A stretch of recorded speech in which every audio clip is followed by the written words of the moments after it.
మా బోర్డు తప్పిదం లేకపోయినా మేము భక్తులందరికీ బోర్డు తరపున క్షమాపణలు చెప్తున్నాం. ఇక్కడ ఫ్యూచర్లో ఇంకా ఏమి చేయాలి, ఎలాంటి సేఫ్టీ తీసుకోవాలి అనేది కూడా త్వరలోనే నిర్ణయం తీసుకుంటాం. ఇక మీదట ప్రతి విషయంలోనూ కూడా బోర్డు సభ్యులు ఇన్వాల్వ్ అవ్వాలని అనుకుంటున్నాం. ఆ ఇన్వాల్వ్ అయ్యి ఇలాంటి బ్యాడ్ ఇన్సిడెంట్ జరగకుండా చూడాలనేది మా ఉద్దేశం. ఆ విధంగా మేము ప్రయాణిస్తాం. ఇక మీదట ఎట్లాంటి అవకతవకలు కానీ ఇలాంటి ఇన్సిడెంట్లు కానీ జరగకుండా మేము పర్యవేక్షణ చేస్తాం. ఇప్పుడు జరిగిన దానికి చింతించడం తప్ప, ఈ సమయంలో వాళ్ళకి సహాయం చేయటం తప్ప మరి మనకి అంతకన్నా వేరే విధంగా చేయలేము. చనిపోయిన వాళ్ళని మళ్ళీ తీసుకురాలేము. ఒకటి మాత్రం స్ట్రైట్గా చెప్పేది ఏంటంటే, ఫ్యూచర్లో జరగకుండా మాత్రం పటిష్టమైన భద్రతలు తీసుకుంటాం.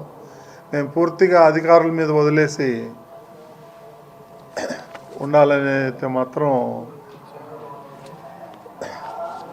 అనుకోవట్లేదు. మేము కూడా పర్యవేక్షణ చేస్తాం. అదే కొంతమంది అధికారులు అత్యుత్సాహం, మేమేదో చేసేస్తాం అని వాళ్ళ నెగ్లిజెన్సీ వల్ల జరిగిన ఇన్సిడెంట్ ఇది. వాళ్ళు కూడా కావాలని చేశారని మేము అంటలేము. వాళ్ళ యొక్క నిర్లక్ష్యం వల్ల జరిగిన సంఘటన ఇది. సో దానికి ఎంతో మేమంతా కూడా బోర్డు తరపున క్షమాపణలు చెప్తూ చింతిస్తున్నాం. ఇక ఫ్యూచర్లో జరగకుండా దీన్ని తిరుమల యొక్క పవిత్రతని కాపాడాలని మేమంతా బోర్డు సభ్యులు అందరూ నిర్ణయం తీసుకున్నాం.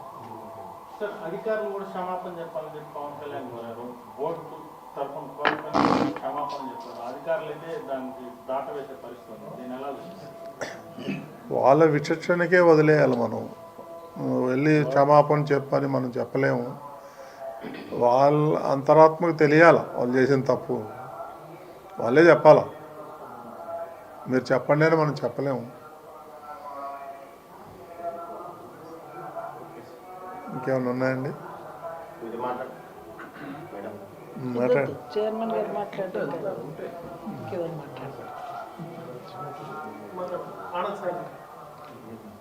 సాయిరా, ఒక్క నిమిషం అండి మాట్లాడు. ప్రజల కోరిక వద్దా? ఓకే.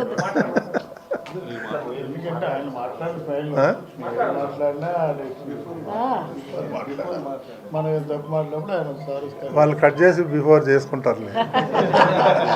కట్టండి.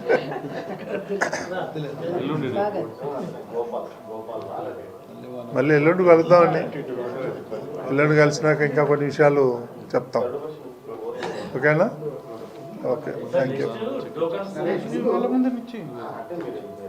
అంటే ఈ 13 నుంచి టోకెన్ల జారీ ఉంది కదా, దానికి సంబంధించి కూడా ఏమన్నా ఇందాక బోర్డులో చర్చించారా? ఎలాంటి నిర్ణయం తీసుకున్నారు? ఇప్పుడు ఆ 1-2 చోట్ల తప్ప ఇంకెక్కడ కూడా ఇన్సిడెంట్ జరగలేదు. ఇప్పుడు ప్రశాంతంగానే జరుగుతుంది. సో ఈ ఇన్సిడెంట్ని దృష్టిలో పెట్టుకొని పటిష్టమైన భద్రతల ఏర్పాట్లు చేయాలని ఆల్రెడీ ముఖ్యమంత్రి గారు కూడా ఆదేశించారు. ఇక మీదట ఏమి అంత ప్రాబ్లం ఉండదు. అట్లాగా సార్, ఫస్ట్ మొన్న ఇష్యూ చేసినప్పుడు బోర్డు మెంబర్స్ ఇన్వాల్వ్మెంట్ లేదు కదా, మరి రేపు నుంచి దాంట్లో బోర్డు మెంబర్స్ ఏదైనా ఒక కమిటీగా ఏర్పడి వాటిని పర్యవేక్షిస్తారా, లేదంటే మీరు బాధ్యత తీసుకుంటారా, అలాంటిది ఏమైనా జరుగుతుందా లేదా? మేము పర్యవేక్షణ అయితే చేస్తాం తప్పకుండా. బాధ్యత అనేది ఏముంటుంది దీంట్లో, మాకున్న లిమిట్స్లో మేము మీరు అన్నట్టుగా పర్యవేక్షణ చేసి ఏదైనా లోపాలు ఉంటే దాన్ని సరిచేద్దాం. లేదు sir, police TTD officers coordination లేదు కాబట్టి బోర్డు ఇంట్రెస్ట్తో ఏదైనా సభ్యులు మేము ఇప్పుడు ఇదే ఇన్వాల్వ్ అవుతున్నాము. ఇప్పుడు ఇన్వాల్వ్ అయ్యి అందరిని అధికారులు పిలిచి రేపు మళ్ళీ మీటింగ్ పెడతాను. పెట్టి అధికారులందరూ ఆదేశిస్తాం. మేము కూడా పర్యవేక్షణ చేస్తాం. ఈ ఇన్సిడెంట్ జరిగే ముందు కూడా పనబాక లక్ష్మి గారు కొన్ని సెంటర్లో తిరిగారు, నేను తిరిగాను. ఇప్పుడు ఈ మిగిలిన సభ్యులందరూ కూడా ఆ సెంటర్లకు వెళ్ళి విజిట్ చేయడం జరుగుతుంది. సార్ ఇంతకుముందు మాట్లాడుతూ మీరు చెప్పినట్టు బోర్డే సుప్రీం అన్నారు సార్. బోర్డు తీసుకున్న నిర్ణయాలని అధికారులు ఇంప్లిమెంట్ చేయాలి. కానీ ఇప్పుడు ఇక్కడ చూస్తా ఉంటే అధికారులు తీసుకున్న నిర్ణయాలను మిగతాటువంటి పరిస్థితి ఉంది. దీన్ని ఎట్లా చూస్తారు సార్? రాబోయే రోజుల్లో దీన్ని ఎలా మార్పు చేస్తారు? ముఖ్యమంత్రి గారు క్లియర్గా ఆదేశం చేశారండి, బోర్డ్ ఈజ్ ది సుప్రీం అని. గతంలో ఏం జరిగిందనేది మనకి ఇప్పుడు అప్రస్తుతం. రాబోయే రోజుల్లో నిర్ణయాలని అధికారులు దాన్ని అమలు చేయాలి. క్లియర్గా సీఎం గారు ఇన్స్ట్రక్షన్ ఇచ్చారు ఆఫీసర్లు అందరి ముందర.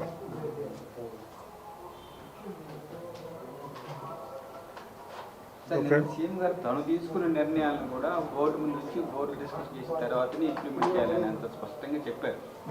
అయితే పరిస్థితి ఆ విధంగా లేదనేసి మేము అడుగుతున్నది ఇప్పుడంతా. అధికారులు వాళ్ళు మీకు చెప్పే ప్రయత్నం చేద్దాం, మనం ఏం చేద్దాం. అధికారులు లేనప్పుడు మళ్ళీ సీఎం దృష్టికి తీసుకెళ్తాం. ఈరోజు కూడా సీఎం గారు మాట్లాడారు నాతో. ఆయన ఎప్పటికప్పుడు మాతో సంప్రదిస్తున్నారు. ఏం జరుగుతుంది ఏంటనేది నేను అప్డేట్ చేస్తున్నాను. ప్రతిదీ తెలుసు సీఎం గారికి. ఆయనకి తెలియకుండా మేమైతే ఏం చేయట్లేదు. ఓకే అండి, థ్యాంక్ యూ.